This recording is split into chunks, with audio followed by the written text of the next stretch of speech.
বিরোধী দলের নেতার বক্তব্যের পর মাননীয় প্রধানমন্ত্রীর মাইক নিয়ে বক্তব্য দিতে পারেন না। ওনার হয়ে বক্তব্য দিতে উঠেন প্রক্সি প্রধানমন্ত্রী। আমাদের সংসদে অলিখিত একটা নতুন পদ সৃষ্টি হয়েছে, তার নাম হচ্ছে প্রক্সি প্রধানমন্ত্রী।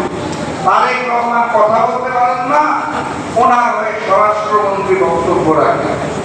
এরকম একটি বাংলাদেশ এবং এরকম একটি সংসদ আমরা দেখিও নাই, চাইও নাই, আশাও করি নাই।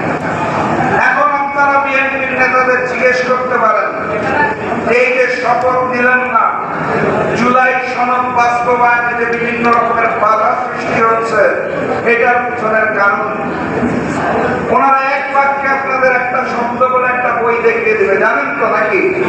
সংবিধান। কিছু বললেই আইন আর সংবিধান।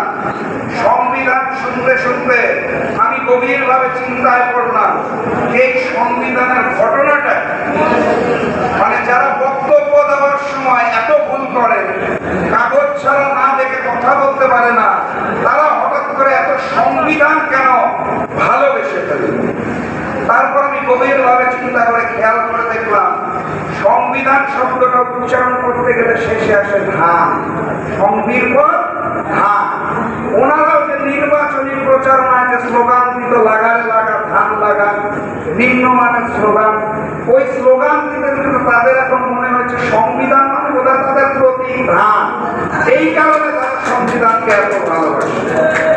কিন্তু বাস্তবতা হচ্ছে এই সংবিধান ধানের শীষের সংবিধান নয়।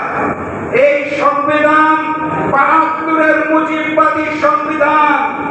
এই সংবিধান ভারতের নির্দেশনায় রচিত। শেখ মুজিবের আমলে বাংলাদেশের মানুষকে দমন করার জন্য, ভারতীয় আধিপত্যবাদের সামনে মাথা নত করার জন্য সংবিধান। এটা ধানের শীষের সংবিধান না, এটা ৭২-এর মুজিববাদী সংবিধান।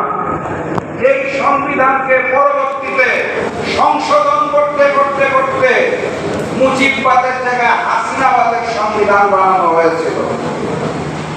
এই মুহূর্তে জনাব সালাউদ্দিন সাহেব চাইছেন এই মুজিববাদ হাসিনাবাদের সংবিধানকে পরিবর্তন করে তারেকবাদের সংবিধান তৈরি করার জন্য। আমি তাদেরকে স্পষ্ট ভাষায় জানিয়ে দিতে চাই, ২৪-এর গণ অভ্যুত্থান পরবর্তী বাংলাদেশে আইনের দোহাই দিয়ে, সংবিধানের দোহাই দিয়ে, শিলং লন্ডনের দোহাই দিয়ে, আধিপত্যবাদের সামনে মাথা নত করে বাংলাদেশের মানুষকে যদি জুলাইকে অস্বীকার করতে বলেন, তাহলে